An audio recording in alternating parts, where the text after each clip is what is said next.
Então, que o Senhor ministre ao nosso coração. Crianças, então o título aí para a nossa pregação de hoje: Paixão pelo Evangelho e por pessoas. Então as crianças que estão anotando aí, o título da nossa mensagem: Paixão pelo Evangelho, um amor profundo e por pessoas.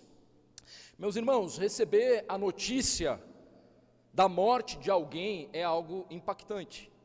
Essa semana mesmo, um irmão lá da minha primeira igreja, aquela igreja que a gente guarda assim, né, de forma saudosa no coração, faleceu. Receber a notícia desse irmão, é impactante você receber a notícia da morte de qualquer pessoa. Claro que quando nós conhecemos, isso ainda se torna mais doído, dolorido.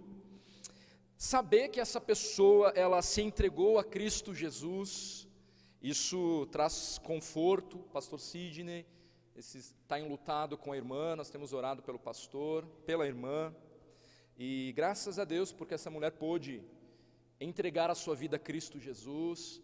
E aí então, saber que uma pessoa que morre, ela entregou-se a Jesus Cristo, o tendo então como Senhor e Salvador, isso é reconfortante.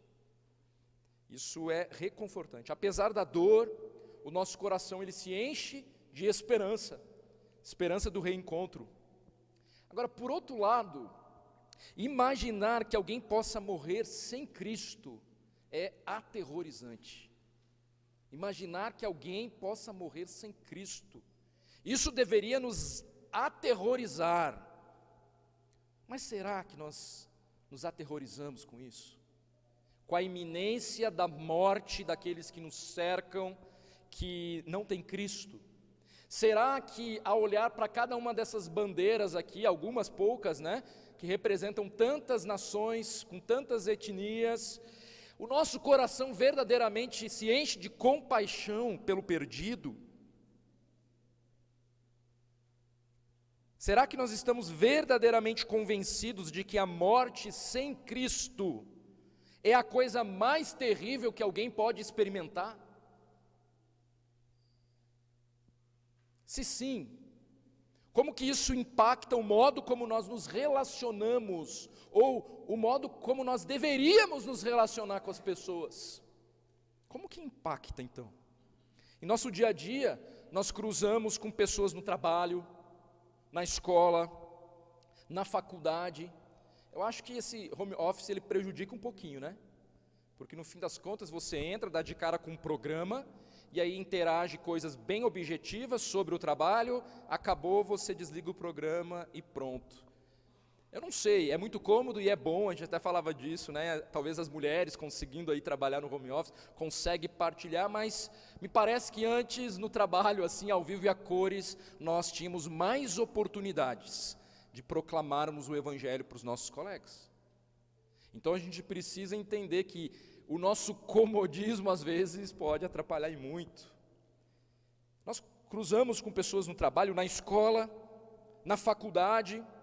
Elas percebem Cristo em nós. As pessoas percebem Cristo Jesus na sua vida. Elas percebem, será, meus irmãos, em nós, o anseio em comunicar as boas novas do Evangelho.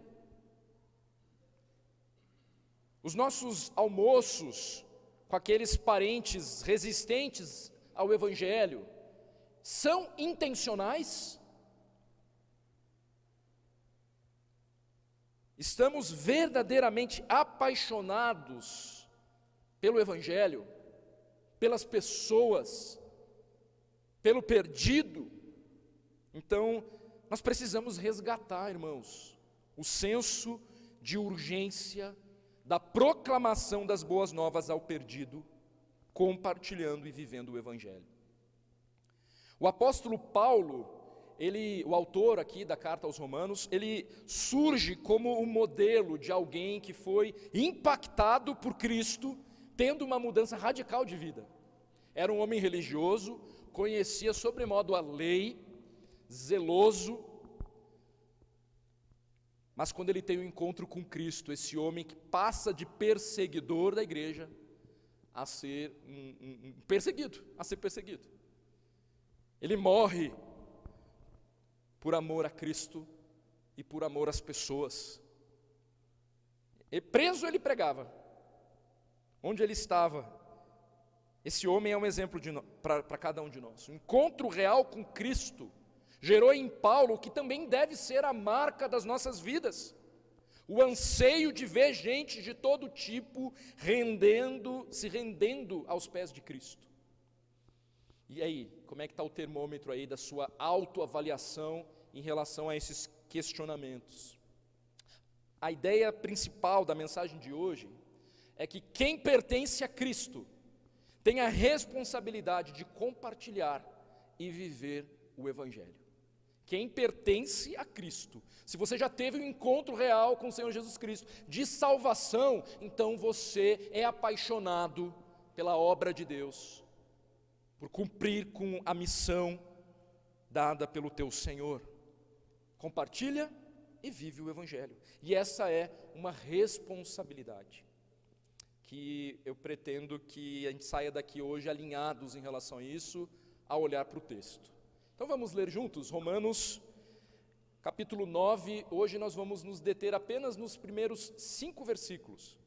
Romanos capítulo 9, versos 1 até os 5, diz assim a palavra do nosso Deus.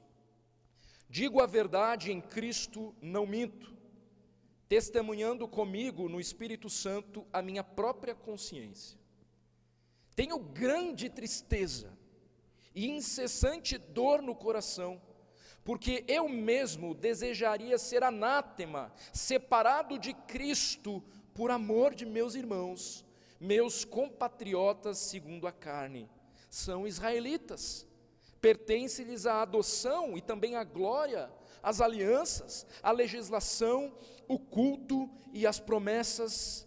Deles são os patriarcas, e também deles descende o Cristo segundo a carne, o qual é sobre todos, Deus bendito para todo o sempre. Amém.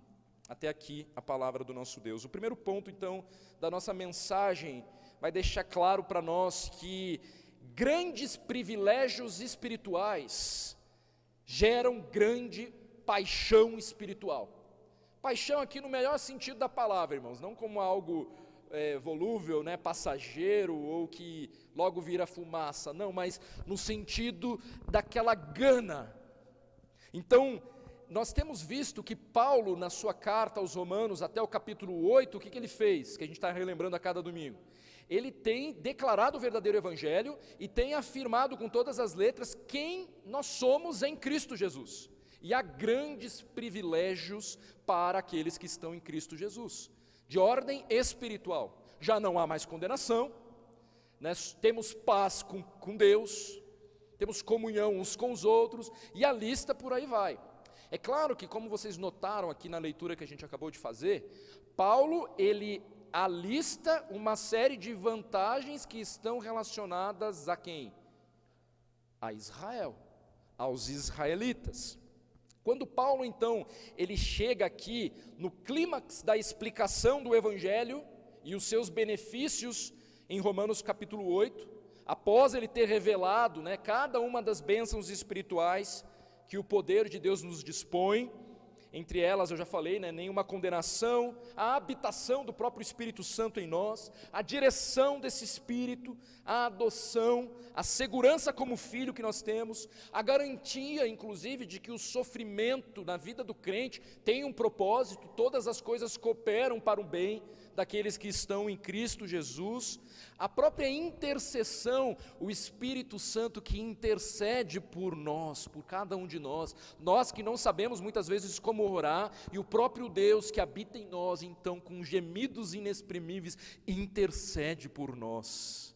Olha que garantia maravilhosa é saber que até mesmo quando nós oramos, nós dependemos totalmente de Deus, que aí arruma e alinha as nossas motivações, tantas bênçãos, entre tantas outras bênçãos que devem encher os nossos corações de alegria, e certamente enchiam aqui o coração de Paulo. Então ele está nesse clímax do Evangelho, dessas bênçãos espirituais, e aí sem muitas palavras, ele inicia o capítulo 9, de forma assim abrupta até, e ele se depara com uma triste realidade de que aqueles que ele tanto amava, os seus compatriotas israelitas, afinal de contas, Paulo mesmo ele vai falar, eu mesmo sou, né? Eu mesmo sou, então, um judeu. E aí Paulo então ele se depara diante desse evangelho, desse Cristo que morreu e ressuscitou, do qual ele teve aquele encontro tão significativo, e aí agora ele olha para os seus compatriotas e se entristece, porque eles permanecem endurecidos diante desse Cristo, do Messias que eles tanto aguardavam, e aí então quando ele vem, eles simplesmente dão as costas e se endurecem. Então Paulo, ele está nessa mistura de sentimentos aqui, ao mesmo tempo em que ele destaca o poder do Evangelho e os benefícios das bênçãos de pertencer a Cristo, ele tem ali os seus compatriotas dando as costas para Cristo, né? Negando o Senhor Jesus Cristo, e isso traz tristeza ao seu coração, porque eles não desfrutavam das bênçãos que ele havia alistado até aqui, no capítulo 8, não estavam desfrutando daquilo. Então Paulo, diante da incredulidade dos judeus, que não abraçam o Evangelho, ele passa da celebração, e aí se nós olharmos aí para o capítulo 8, versículos 31 a 39, ele passa dessa celebração, dessa exultação, a constatar todas as bênçãos espirituais, para a lamentação, que são os primeiros 3 versículos do capítulo 9. Paulo fala a respeito de uma tristeza e dor no coração, que tem a ver com a incredulidade dos israelitas. Ele olha para os seus compatriotas e o coração dele dói.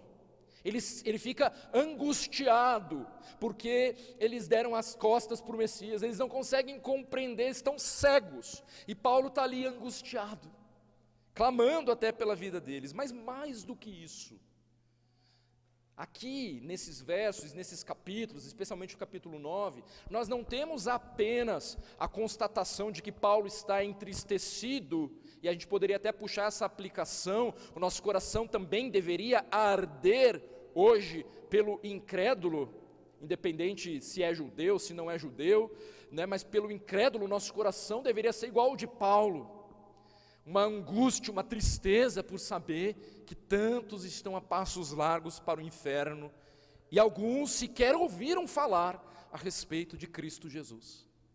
E é nosso dever sim ir, é nosso dever sim orar, é nosso dever sim patrocinar aqueles que podem ir onde você já não pode mais ir. Então sim, tudo isso envolve missões.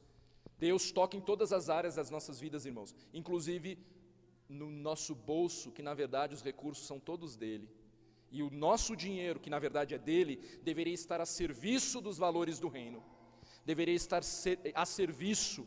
A gente deveria ter dinheiro suficiente para mandar um missionário para cada uma das nações que estão aqui, que carecem do Evangelho, e aqui mesmo no nosso país.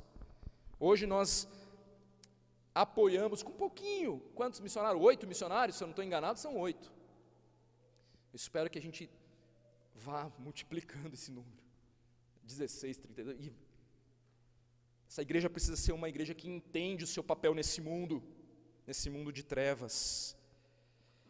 Paulo então ele não está só esboçando então a sua tristeza por eles ali, mas mais do que isso, ele está preocupado com uma outra coisa aqui, com o fato de que o destino de Israel sem Cristo parece incompatível com os muitos privilégios e promessas que foram concedidos por Deus a Israel lá no Antigo Testamento. Se nós olharmos, quando nós estamos lendo o Antigo Testamento, nós vemos Deus criando a nação de Israel e fazendo alianças com a nação de Israel, promessas à nação de Israel.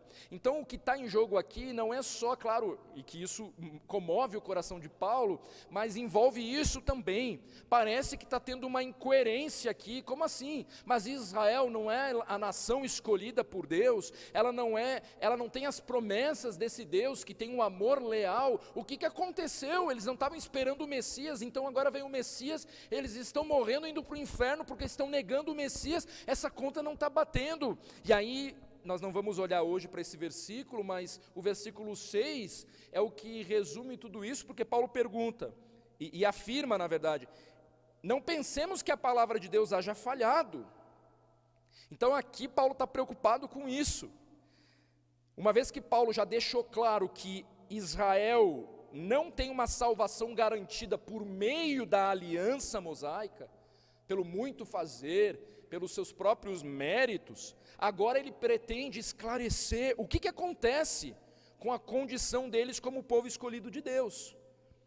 Então, tendo em vista a realidade de Israel naquele momento em que Paulo está escrevendo ali, né, que na sua grande maioria está dando as costas, já deu as costas para Cristo, e até hoje persevera, né, não reconhecendo Jesus Cristo como Messias. Então, tendo em vista essa realidade de Israel, a palavra de Deus falhou, Deus permanece justo. Então Paulo, nesses capítulos, ele está buscando explicar isso.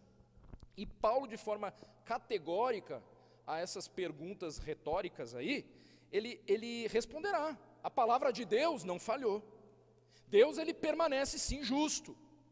Não há nada no evangelho que eu estou proclamando, que inclusive nós lemos aqui durante a ceia, né, Paulo falando, eu entreguei para vocês o que também recebi.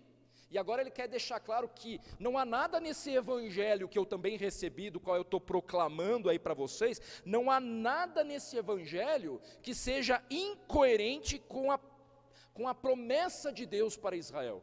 Não está tendo incoerência nenhuma aqui, deixa eu explicar para vocês. E aí ele começa a explicar, capítulos 9, 10 e 11, o fato de que a palavra de Deus não falhou para com Israel, e certamente não falhará com cada um de nós, a igreja do Senhor Jesus Cristo.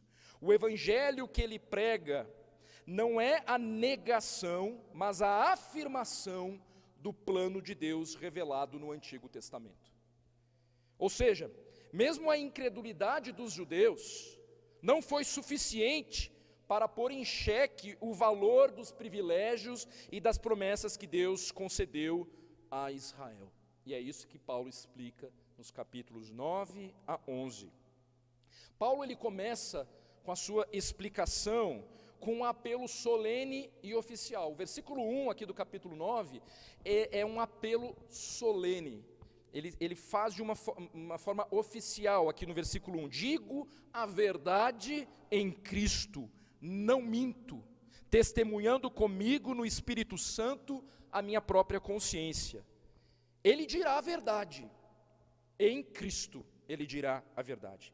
Ele certamente não mentirá, e ele tem o próprio Espírito Santo dando respaldo à sua consciência. Por que Paulo ele se utiliza dessa solenidade, né?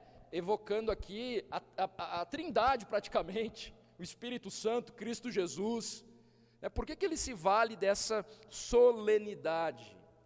Bom, meus irmãos, primeiro porque Paulo, ele já havia falado de uma forma bastante dura com os judeus. Nós devemos lembrar que ele está escrevendo para esta igreja em Roma, que ela é composta por gentios, não judeus, e também por judeus, que aceitaram Cristo Jesus, que estão ali naquela composição da igreja, juntos, reunidos ali. E na sua carta, especialmente no capítulo 2 de Romanos, nós vamos ver que Paulo, ele não apaziguou as coisas para os judeus, né? Ele exorta de forma contundente os judeus. E mais uma vez ele fará isso aqui nos capítulos 9 e 11, ele não vai aliviar para Israel, para os seus compatriotas. Então Paulo, ele começa dessa forma solene, né, para chamar a atenção para o que ele vem a dizer aqui, e para deixar claro também, de que ele não era alguém anti-judeu aqui, ou que ele não tinha se tornado um anti-judaico, né? Então é provável que os seus compatriotas, devido a essas exortações fortes ali, começassem até a pensar que Paulo, peraí, Paulo está desprezando a lei, Paulo está desprezando também os judeus, esse homem aí se perdeu, né? Se perdeu. Paulo está querendo deixar claro para eles, muito pelo contrário, irmãos. E aí ele faz todo esse apelo solene no versículo 1, e aí no versículo 1, foi colocado 2 pontos aí na tua Bíblia, eu não sei se tem 2 pontos no final do versículo 1, porque ele faz todo esse apelo, né, e no versículo, para dizer o quê? que ele quer dizer com esse apelo solene? Tenho grande tristeza e incessante dor no coração. Então, para vocês aqui, irmãos, que podem, judeus, no caso Paulo, possam estar pensando que eu sou um anti-lei, um anti-judeu agora, não, deixa eu dizer para vocês, em nome de Cristo, eu vou falar a verdade aqui para vocês agora. Eu vou rasgar o meu coração.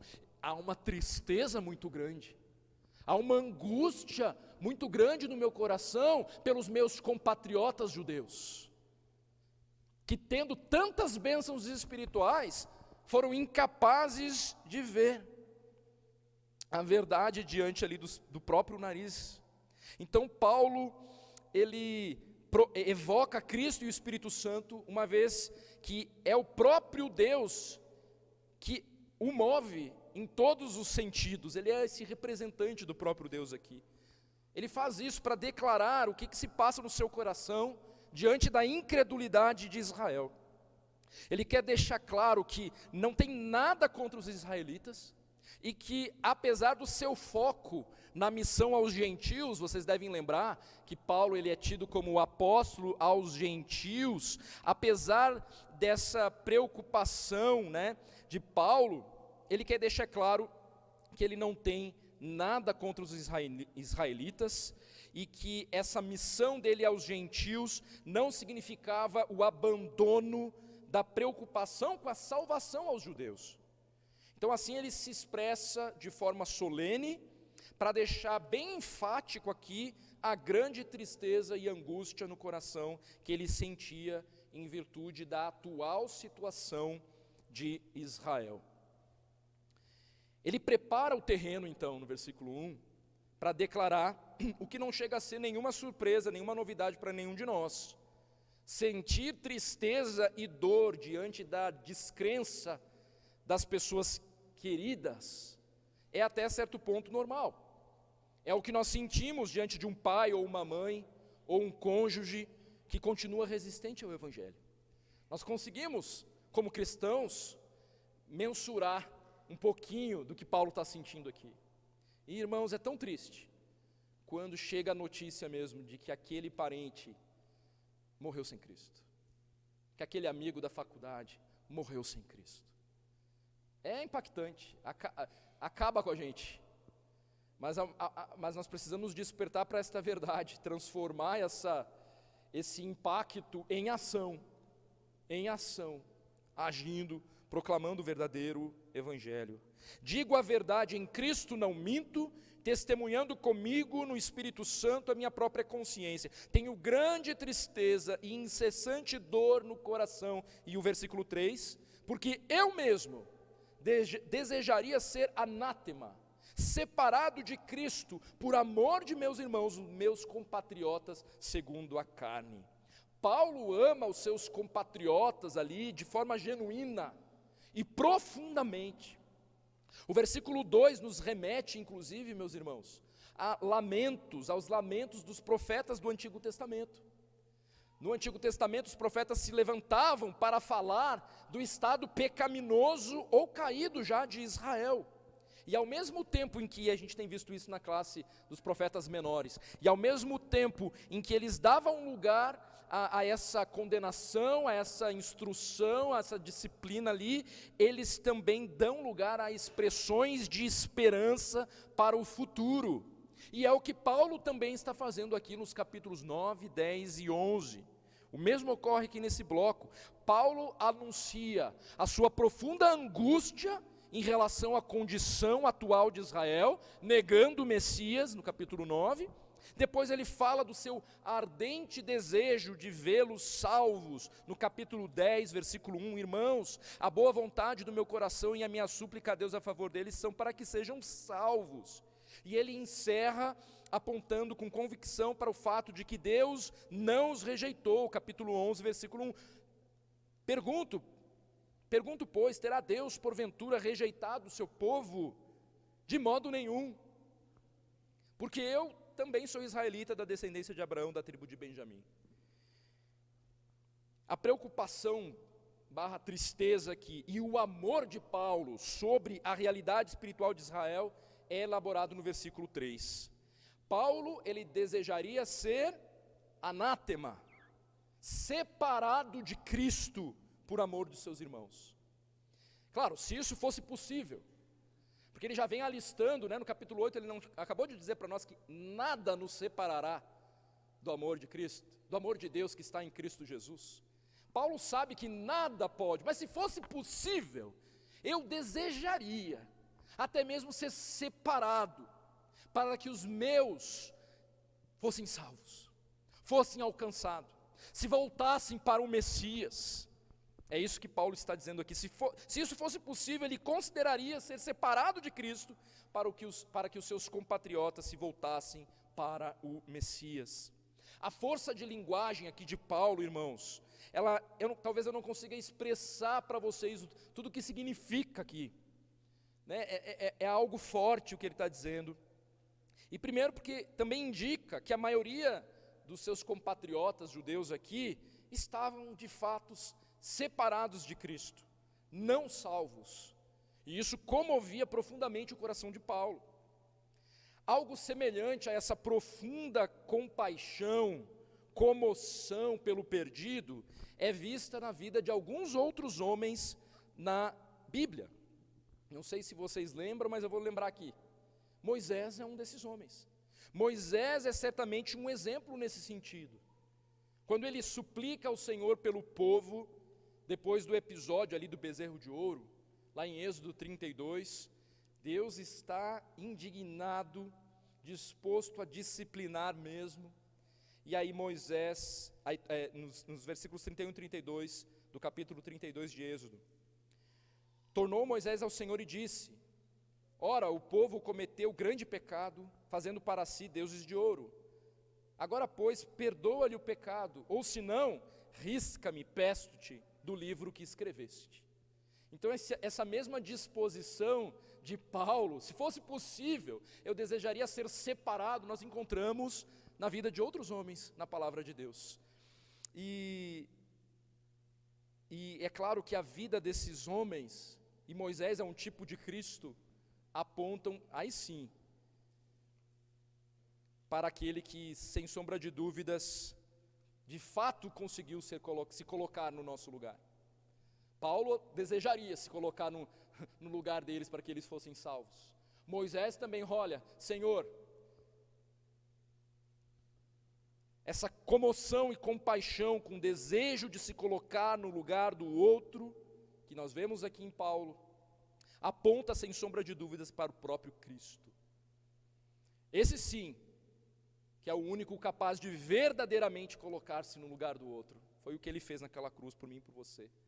Cristo nos resgatou da maldição da lei, fazendo-se Ele próprio maldição em nosso lugar, porque está escrito: maldito todo aquele que for pendurado em madeiro. Gálatas 3:13.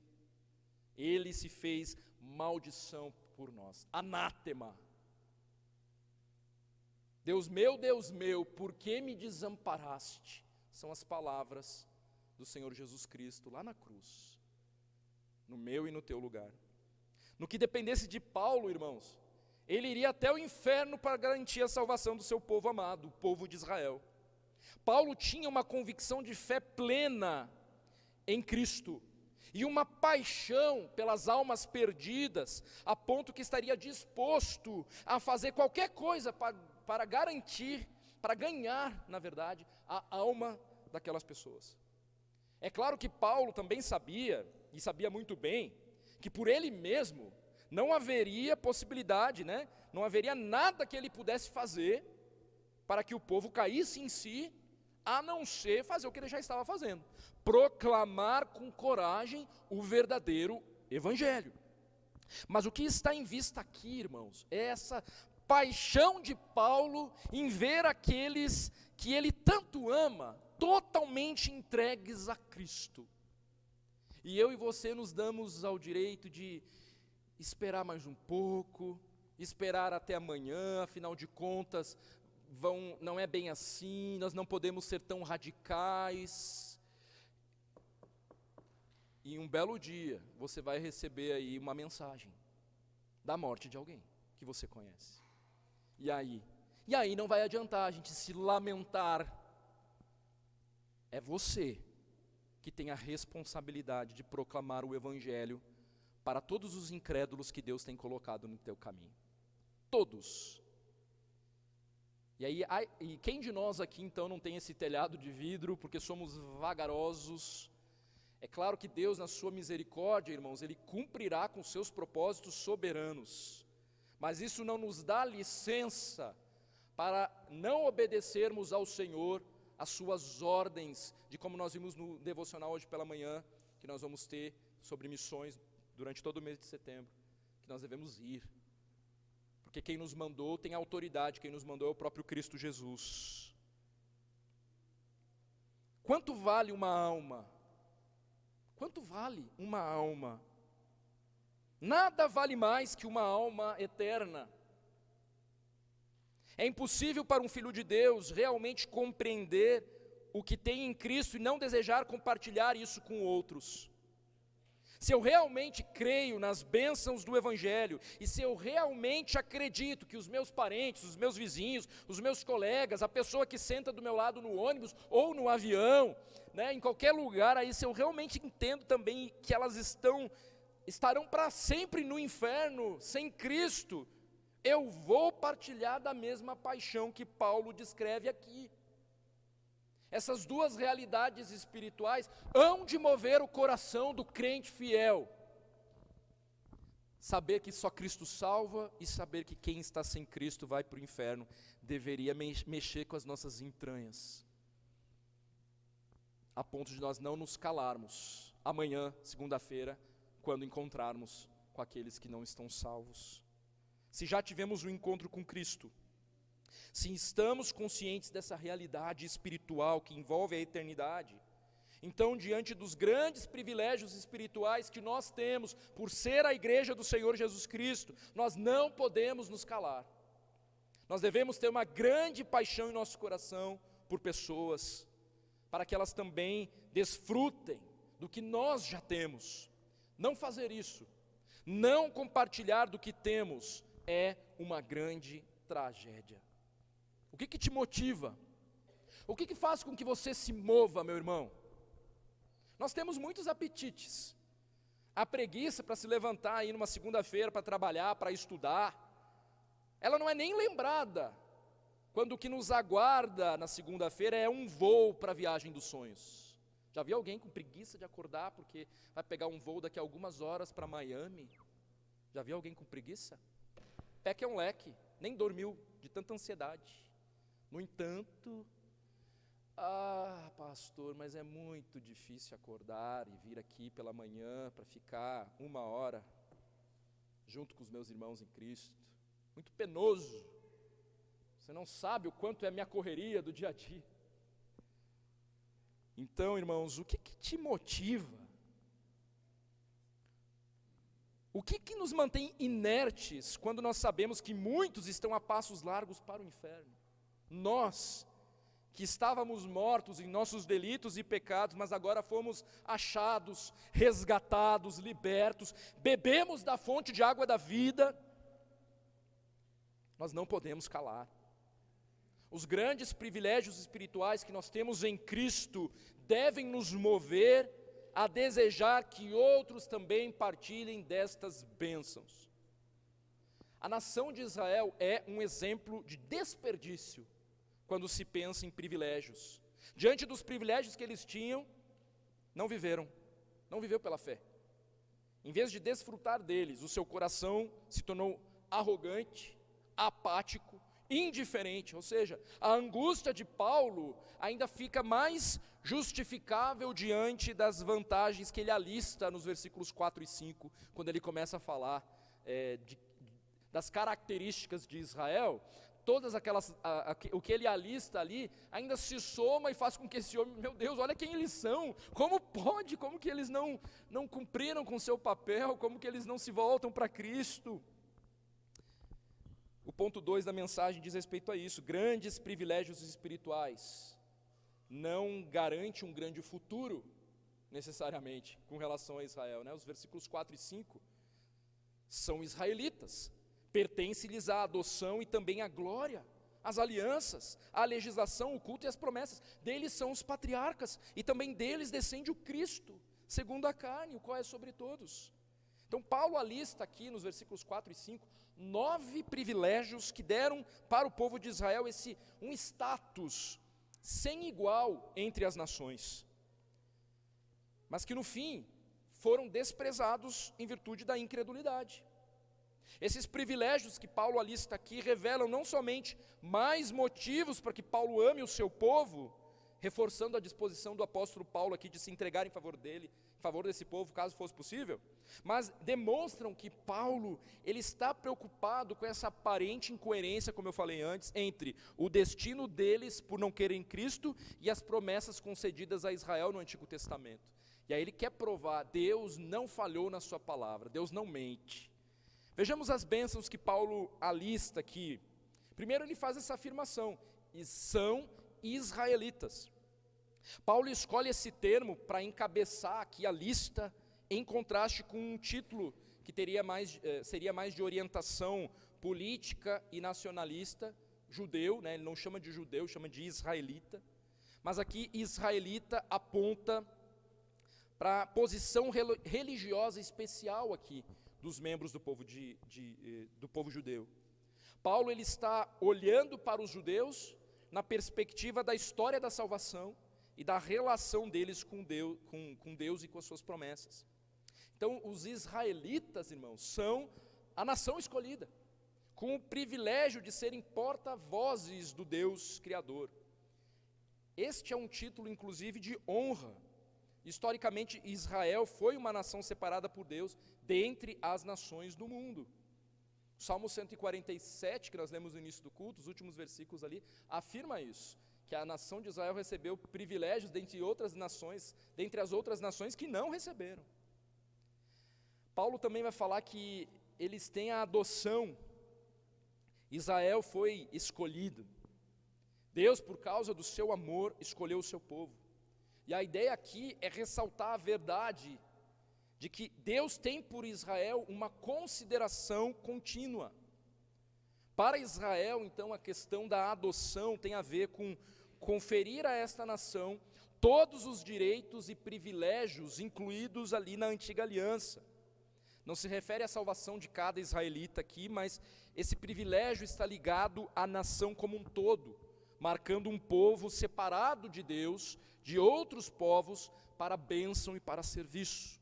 Então Paulo está afirmando isso.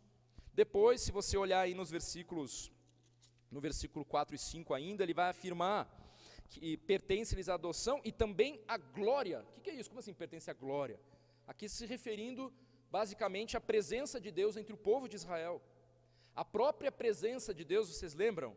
Acompanhou o povo ali no deserto e abençoou Israel, por exemplo, né? Essa mesma glória também abençoou a conclusão da construção do tabernáculo, a dedicação do templo de Salomão.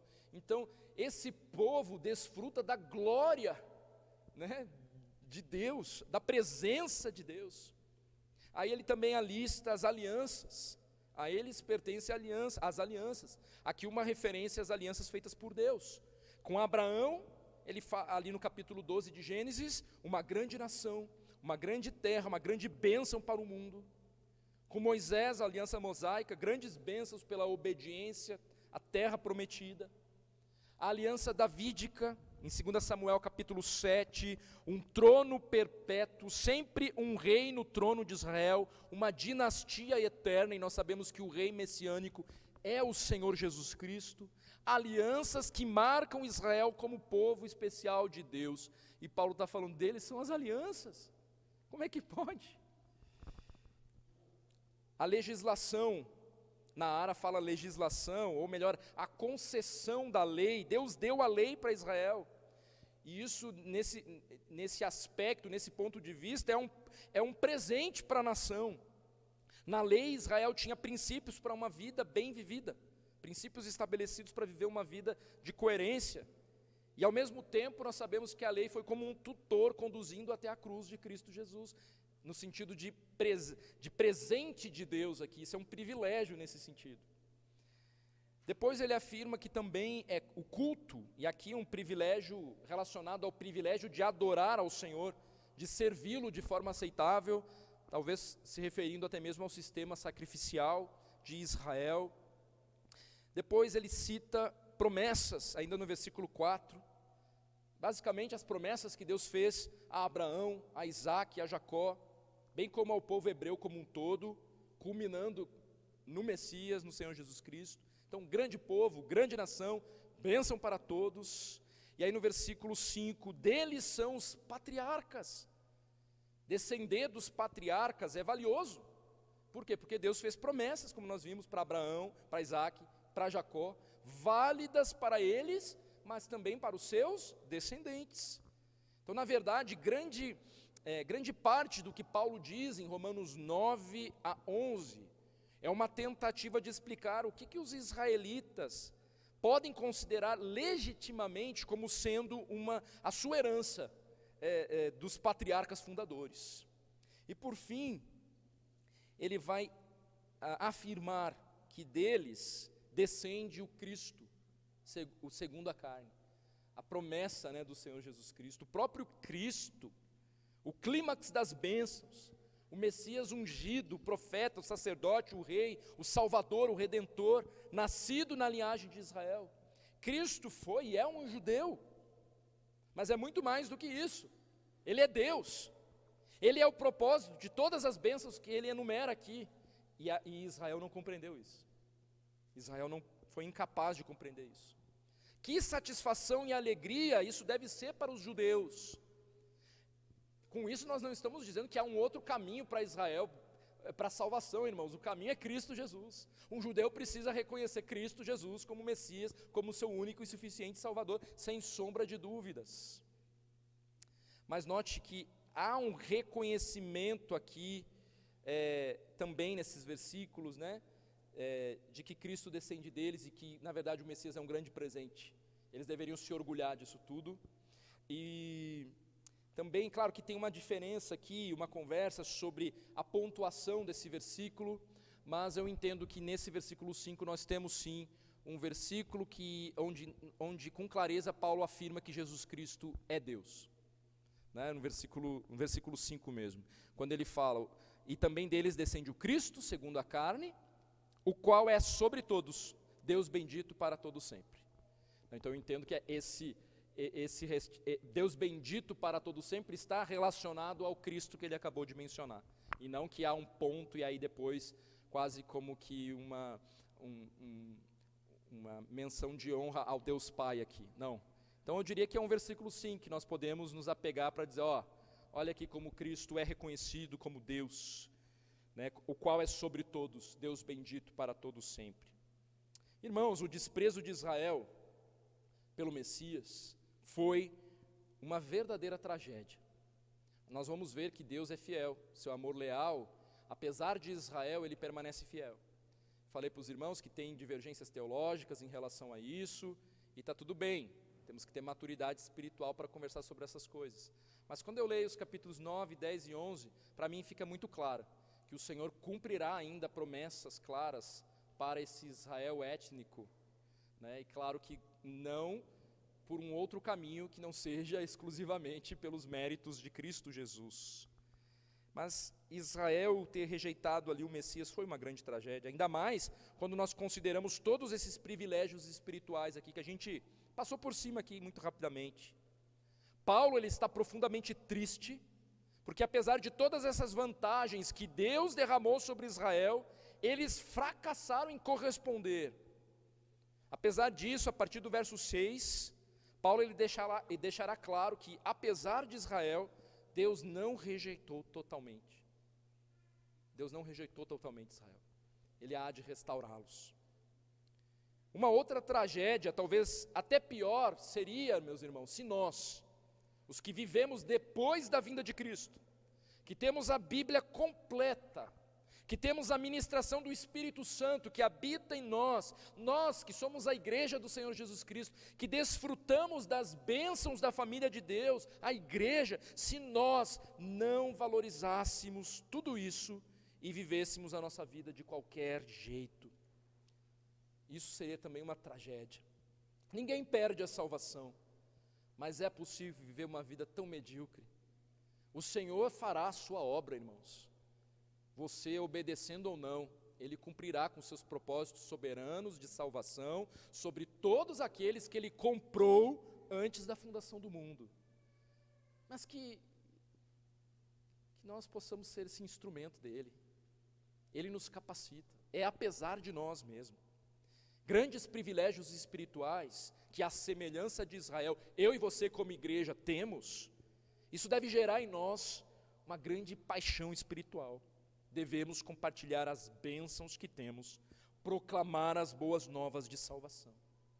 Grandes privilégios espirituais, no entanto, não necessariamente garante esse grande futuro, porque podemos viver na mediocridade. No sentido de que devemos viver, então, de acordo com esses privilégios, dando glória a Deus, por meio de um viver que agrada a Deus. Nós somos a igreja do Senhor Jesus Cristo. Nós devemos viver para a glória dEle, conscientes de quem nós somos, proclamando a verdade que liberta. Será que estamos verdadeiramente convencidos de que a morte sem Cristo é a coisa mais terrível que alguém pode experimentar? Você está convencido disso? Então levante-se daqui hoje com a disposição de proclamar o verdadeiro evangelho para o perdido, com clareza, com nitidez. Então, como o apóstolo Paulo, nós devemos nos levantar e proclamar o verdadeiro evangelho, enquanto vivemos de forma coerente com uma vida que agrada o nosso Senhor. Quem pertence a Cristo tem a responsabilidade de compartilhar e de viver o evangelho. Graças a Deus, porque Ele é fiel, o plano dEle não falha, e Ele ainda nos escolheu, nós, miseráveis pecadores, que se não fosse a graça, onde nós estaríamos se não fosse a graça? Mas Ele nos alcançou, tem nos dado grandes privilégios. Nós não podemos nos calar diante desses privilégios, pagando o preço que for, pagando de bobo na frente de todo mundo, nós devemos proclamar o evangelho.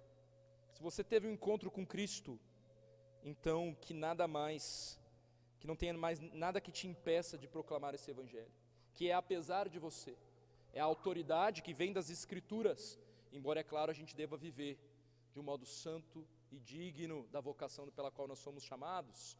Nós proclamamos uma mensagem que não vem de nós, é daí que vem essa autoridade. Mas claro que convém, meus irmãos, que a gente vigie, a gente se arrependa verdadeiramente dessa vida medíocre que muitas vezes a gente está vivendo, brincando com o pecado. Mas que bom que o nosso Deus, Ele é refúgio para nós, e Ele nos levanta, e Ele quer nos usar. O Senhor quer usar você como esse instrumento da proclamação do evangelho. Você não pode delegar isso para outra pessoa, só você pode fazer isso onde Ele tem plantado você. Tem vizinho insuportável? Tem. Ele precisa do evangelho, né? Tem parentes que fazem piadinha em cada almoço, ele precisa do evangelho. E nós precisamos então, sem medo, porque o espírito que nós recebemos é um espírito de ousadia, de amor, sem temor. Não é qualquer coisa, é o próprio Deus habitando em nós que nos capacita a viver isso. Baixe sua cabeça, vamos orar. Bondoso Deus, queremos agradecer pela Tua fidelidade, agradecer porque nós não merecíamos nada, mas o Senhor um dia decidiu, nos escolheu, antes da fundação do mundo, não pelos nossos méritos, nós estávamos mortos dos nossos delitos, dos nossos pecados, nós estávamos totalmente atolados na mentira, no engano, na imundícia, de forma que até pensar o que nós fazíamos é vergonhoso, mas o Senhor nos comprou, nos redimiu, nos amou de tal maneira, e nós só podemos Te agradecer pelo Teu amor, pela Tua graça, por tantos privilégios que nós temos visto a cada domingo. A carta de Romanos é tão rica nas verdades a nosso respeito. Ó Senhor, que nós possamos viver de acordo com quem somos em Cristo Jesus.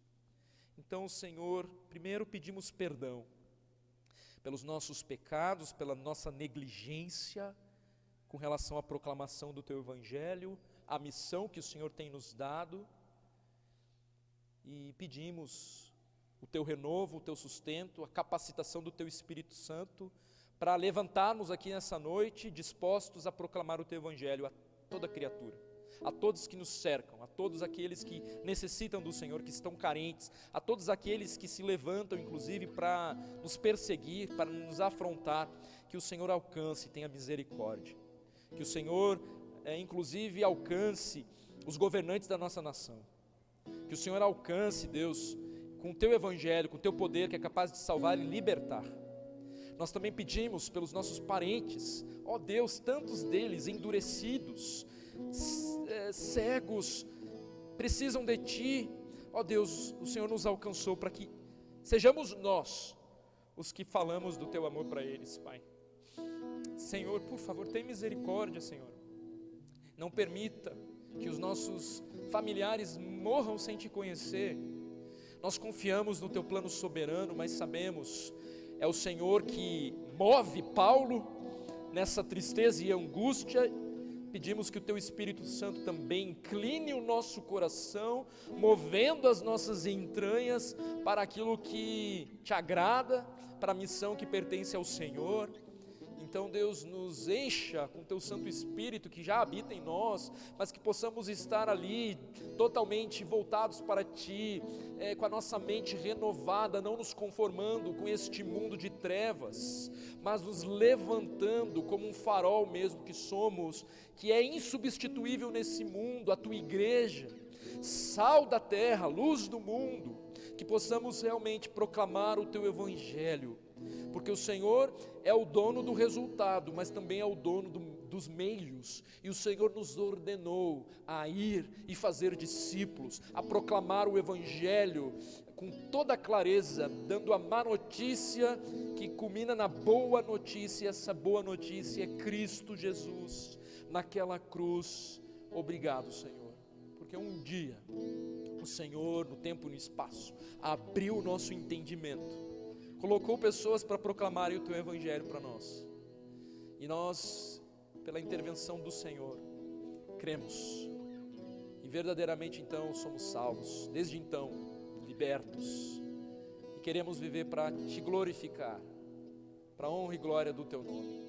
Então, Deus, renova a Tua igreja nesta noite, encoraja com a Tua palavra, para que possam realmente ser sal e luz nesse mundo, e que o Senhor continue acrescentando aqueles que devem ser salvos aqui, e que esta igreja possa estar vigilante, na certeza de que o Senhor já venceu.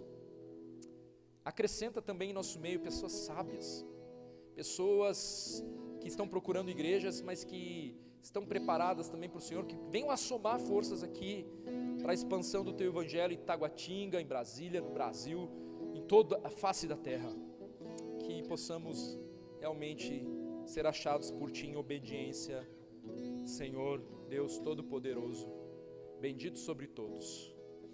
Em nome de Jesus Cristo é que nós oramos, amém e amém.